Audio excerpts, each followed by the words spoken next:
अगर आपको horror stories पसंद हैं तो चैनल को सब्सक्राइब ज़रूर करें। घना कोहरा पूरी सड़क को अपनी सफेद चादर में लपेट चुका था। दूर दूर तक कोई इंसान दिखाई नहीं दे रहा था। सिर्फ मेरी पुरानी टैक्सी की हल्की पीली हेडलाइट्स उस अंधेरे को चीरने की कोशिश कर रही थी। मैं हाईवे के आखिरी छोर पर खड़ा एक सवारी का इंतजार कर रहा था। ठंडी हवा बार बार मेरे शरीर में सिहरन पैदा कर रही थी। तभी अचानक कोहरे के बीच मुझे एक धुंधली परछाई दिखाई दी। धीरे धीरे वो परछाई मेरी टैक्सी की ओर बढ़ने लगी। वो एक औरत थी। उसने सफेद साड़ी पहन रखी थी।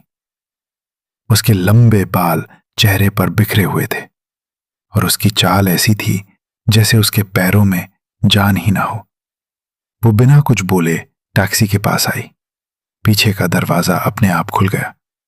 वो अंदर बैठ गई। पूरी टैक्सी अचानक बर्फ जैसी ठंडी हो गई। कुछ सेकंड तक सिर्फ सन्नाटा रहा। फिर उसकी धीमी मगर बेहद ठंडी आवाज गूंजी, नीलकंठ, शमशान घाट चलो।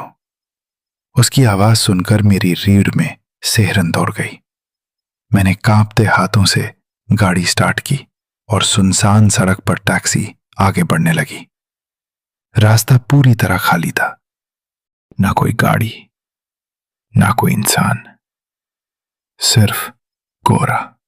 सन्नाटा मुझे अंदर ही अंदर बेचैन कर रहा था, इसलिए मैंने रेडियो चालू कर दिया। लेकिन रेडियो से सिर्फ सरसराहट की डरावनी आवाज आ रही थी। मैंने रियर व्यू मिरर में पीछे देखा। वो औरत चुपचाप बैठी थी। उसकी नजरें मुझ पर नहीं बल्कि उसकी गोद में रखे एक पुराने लोहे के डिब्बे पर थीं। वो अपनी उंगलियों से उस डिब्बे को धीरे धीरे सहला रही थी, जैसे उसमें कोई बहुत कीमती चीज हो। मैंने हिम्मत करके पूछा, मैडम, इतनी रात को शमशान घाट? उसने कोई जवाब नहीं दिया। बस धीरे धीरे उस डिब्बे का ढक्कन खोलने लगी। ढक्कन खुलते ही टैक्सी के अंदर सड़े हुए मांस जैसी भयानक बदबू फैल गई। मेरा दम घुटने लगा। मेरे माथे पर पसीना आ गया।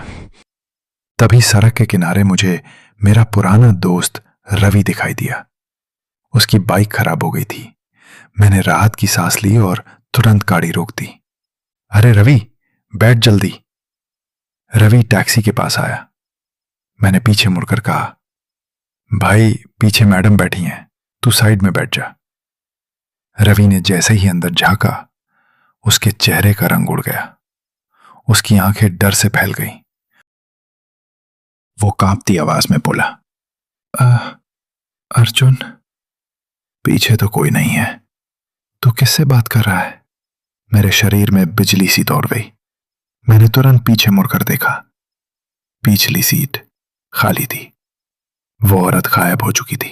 मैंने कांपते हाथों से गाड़ी फिर आगे बढ़ाई। कुछ देर तक टैक्सी में मौत जैसा सन्नाटा पसरा रहा। फिर अचानक पीछे की सीट से वही कर्कश आवाज गूंजी, मेरा डिब्बा, मेरा डिब्बा। गिर गया।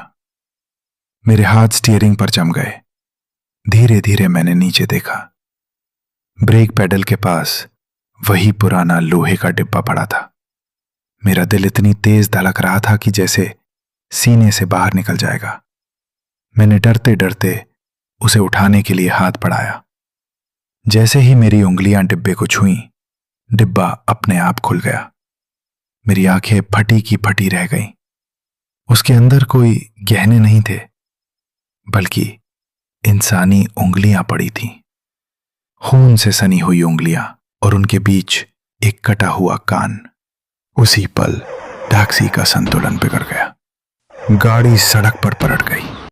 चारों तरफ सिर्फ चीखों, टूटते शीशों और लोहे के चटकने की आवाज गूंजने लगी।